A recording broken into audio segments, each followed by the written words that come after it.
the ER that really happened. Our stories are coming from Buzzfeed. However, I have my boyfriend with me who works in an emergency room and has a lot of experience, so he can give some feedback and also share some of his stories. Hi everybody, I guess I'm back again. I work the night shift in the emergency room, so I'll give you guys a couple of stories, as well as react to a few of these stories that she will be reading off. So to kick it off, we're gonna go with a drunken story, and these are very short, by the way. It says, I did surgery on a guy who on his 21st birthday got drunk and decided to sit on the edge of a large fish tank. The glass broke and sliced off his entire butt cheek. It was bad. There was literally a whole flap of butt meat hanging on by a little bit of skin. So, first of all, I work as an ER tech, so I'm no doctor or no nurse. I'm a licensed EMT. I've been in the field for just under 5 years. So none of this is top grade responses. On that note, the butt cheek is pretty fatty, and that's probably what saved him from a very severe injury. Once, I had a guy who was drunk working on the propeller blades of a windmill and kept telling his kids that don't be around the windmill playing because it's very dangerous. And well, when you're a drunk adult, you're practically a kid. And he was working on it, slipped and fell, and impaled his butt cheek on it. And he came into the ER. Well, the doctor found it funny that I had to spread this dude's butt cheek open for 45 minutes and clean it. The whole hairy thing. And I wasn't too thrilled. I'm sure that he appreciated you for your service of his bum, though. What guy wouldn't be appreciative of my big manly hands on their butt? It's a very good point. I support that. Our next story also talks about the bottom region. This one says a female patient was referred to us from a local hospital. She went camping and was bitten on the butt by an unknown bug. It became inflamed, then infected, and had to be cleaned out, which the ER did a horrible job of doing. I assisted the doctor in removing the bandage from this poor woman's butt, only to find a gaping, open, festering wound. The smell was horrendous, and the wound was several inches deep. Now I refuse to go camping. So, I've cleaned out many of wounds. First off, this story sounds like it's coming from a pretty fucking snobby OR nurse. And they expect the ER to have all the bells and whistles that they do. But, like, piss off, because this is emergency medicine, not scheduled medicine. Anywho, yeah, wounds can smell pretty bad. Sounds like it was probably some type of spider. And, well, once that stuff gets, like, infected and all gross and icky, it has to have a surgical washout, which performs a cleaning at a deeper level than we can do in the ER. And the patient gets put under anesthesia for that, so that way they aren't in as much pain. It's very efficient and effective, and can save a lot of trouble down the road. those are an absolute nope for me. The next one says, I was in the operating room ready to prep the skin of a severely necrotic foot. As I went to pick up the foot, several toes came off and fell into my hands. Now for our expert ER tech over here, can you please explain to the audience what a necrotic foot is, for those that don't know? So, anytime you hear the word necrotic, just think dead. It's dead tissue, and there's no blood flow circulating through it to keep it alive. The blood flow brings oxygen and oxygenates things around it. Once it's necrotic, there's no blood flow and there's no oxygen, it dies off. Think of a necrotic limb like a frozen object. It's easier to shatter things when they're frozen, opposed to when they're at room temperature or the temperature of the body. So, when you freeze a rubber band, it snaps and shatters. When it's warm, it stretches. So, a necrotic foot, at the sheer touch of it, you can break off the toes and they can fall off. It's like frozen grapes on a vine. I'm sure you have a lot of experience with necrotic tissue limbs more than I do, given the line of work that you do. We do see a significant amount of necrosis, given that I work in end-of-life care, hospice care. Most of our patients that are suffering from necrosis are diabetic, have had pretty significant sepsis in the hospital, and have come home to die, or even sometimes they have cancer, and I think it's infections related to that. For those of us that love true crime, which you probably do if you're listening to this, because this channel is primarily true crime based, you've probably heard of necrophilia, and necro is the same, what is that called? What is that? Prefix of the word, and necro is I think it's like has Greek origin if I'm not mistaken, and it means dead or dead body. And so necrophilia is unfortunately when somebody likes to have sexual intercourse or has attraction to corpses. So that's where the necro of necrosis comes from, for dead tissue. Just a fun fact. So, I did look it up while you were talking about it, to find the origin of the word necro, and it comes from Greek, and it means corpse, or dead.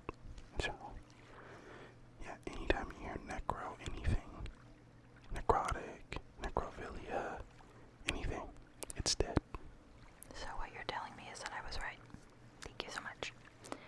There's a first time for everything. Shut up. Okay.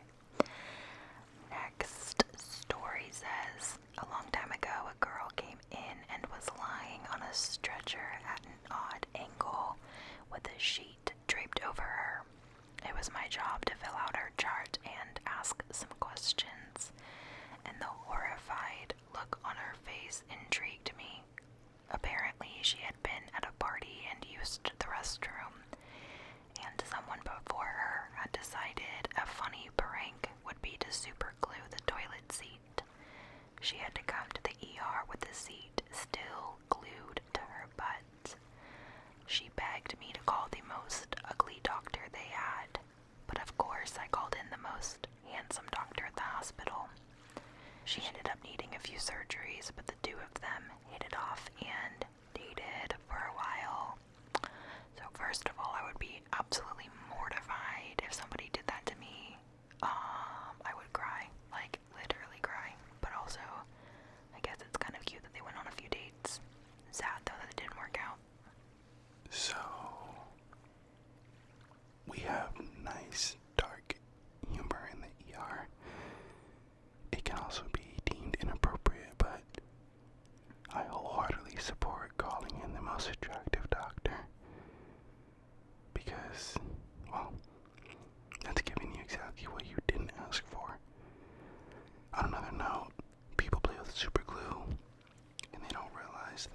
there's a large price that comes with that. The repercussions they're painful and they're time consuming.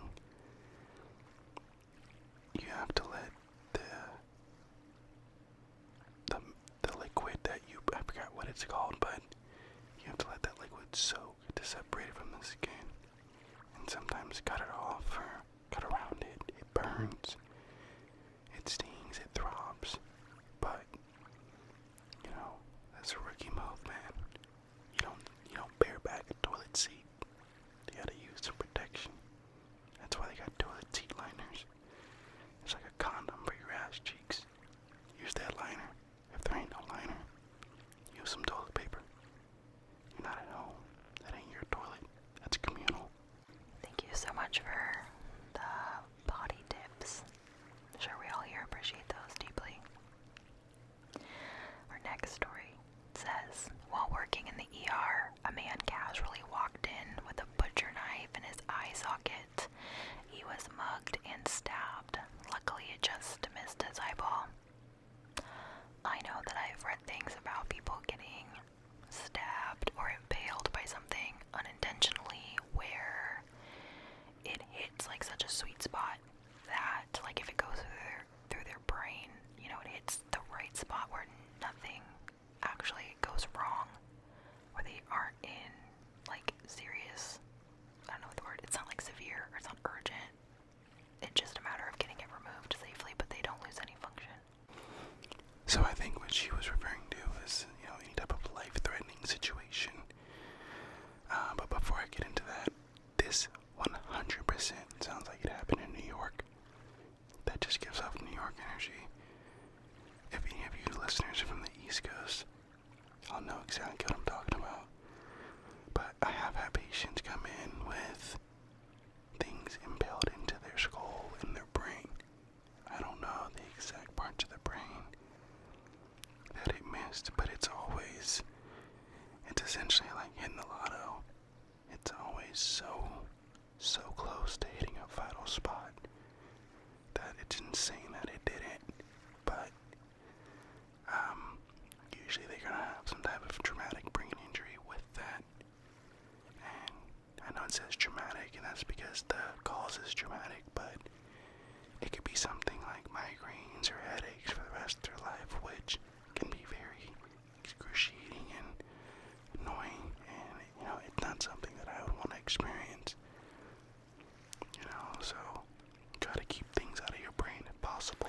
Well, chronic pain and chronic anything is really crappy for the most part, so, but the next story that we have actually touches right on this, still the same kind of topic. It says a patient came in with an arrow through their skull. The arrow was inserted in the space near the upper eyelid and went several inches back into the skull. It was a typical case of hold my beer and watch this. The patient lost vision in that eye, but otherwise made a full recovery, so that's a pretty solid example of what we were just talking about. I don't know if that space is the orbital socket or not. My anatomy is pretty bad for the most part. Well, it's good for my job title and my role. It's bad for my future career, but I'm working on that. I still gotta take those classes. But, anytime something is, or someone is impaled, you gotta leave that in there, so they were smart and right about leaving whatever was in there. That's what stops the bleeding. Other than that, he lost some vision, so I'm assuming it had some nerve damage. And I'm sure that he still is gonna have some headaches or possible migraines because that sacred space of the brain has been infiltrated, and it's no longer sacred, it's never gonna be the same. He has a traumatic brain injury. Our next story here says, my brother was an ER tech for quite some time, and one story that will always stay with me was about a man who fell in his workshop. He hit the corner of his eyes with the workbench.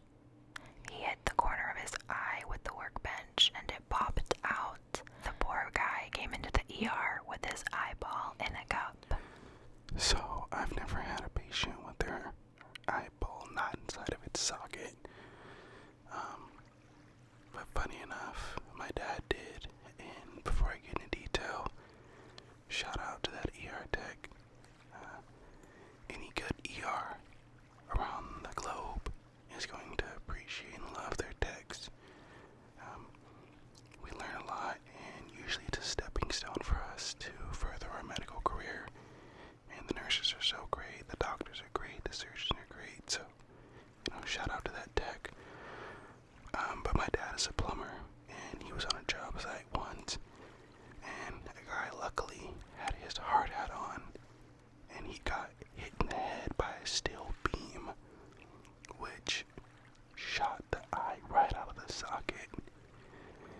And funny enough, my uncle was also on the job site, and he casually grabbed the eye and put it on a clean shop towel, and then went on about his business and took his lunch break.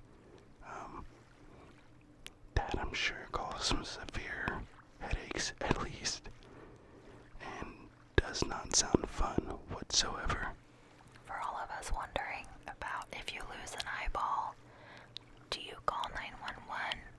Or can someone drive you? Is there a lot of blood? Do you know? Or are you just, is your best bet to call 911? So, in those situations, I would always say call 911. That is an emergency. That is a medical emergency.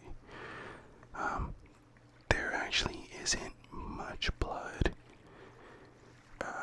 But, you're probably going to go into shock and pass out. So, you probably won't be able to drive yourself. Someone could drive you. I wouldn't recommend it. I would just say call 911 and take the safer option.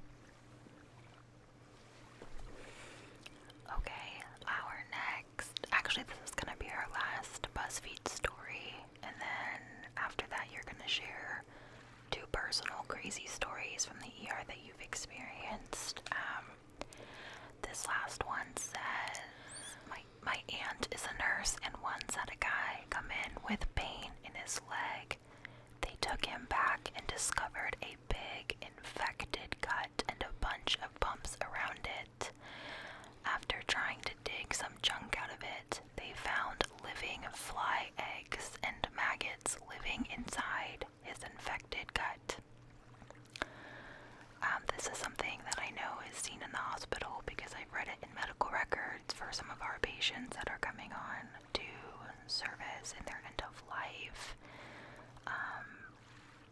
When somebody has maggots unintentionally, and we'll go into that in a minute, where sometimes you do use maggots intentionally, but when they have them unintentionally, it is so sad, given when you have to think about the condition of, where they were living, the fact that, the wound or whatever it was so bad that it would attract maggots to it. It just makes me so sad to think about anybody in that position.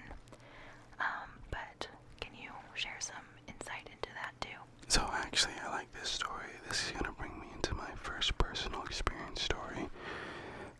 But everyone thinks of maggots and they think of, big, nasty, dirty infection. While part of that is true, part of that is also wrong. Maggots are attracted to rotten things. And when flesh rottens on the body, it causes infections. So when people have maggots in their wounds, it's actually saving them because it's eating away the dead tissue that is going to inevitably cause an infection. We use maggots and leeches at my hospital because they only eat dead tissue. Leeches also force new blood to come up because, they're bloodsuckers. And they use it a lot with burn patients and, the tissue recovery process. But, yeah, I'm sure you see a lot of that with hospice and the unfortunate elderly not having the best of living conditions.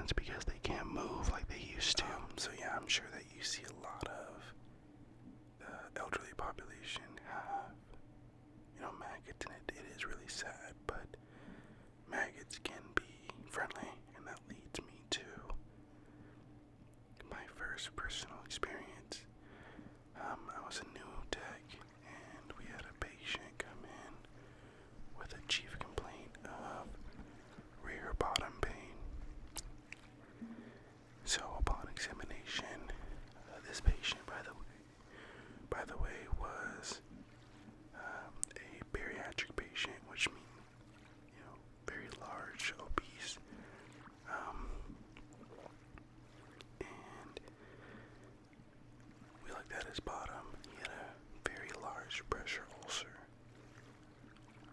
with maggots inside of it, and the maggots were probably keeping him from becoming septic, which is a very bad infection. And I helped the surgeon. We had to call the surgeon downstairs. My hospital is a trauma center, so the surgeon is always in-house.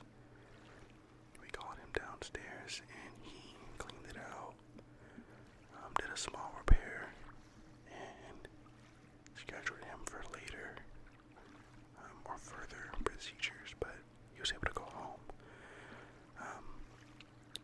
For me, that was my first time seeing maggots inside of someone, and I walked outside, turned a ghost white, and threw up. My preceptor laughed his ass off, and to this day, I'll never forget it. But that's just one of the many things we see in the ER.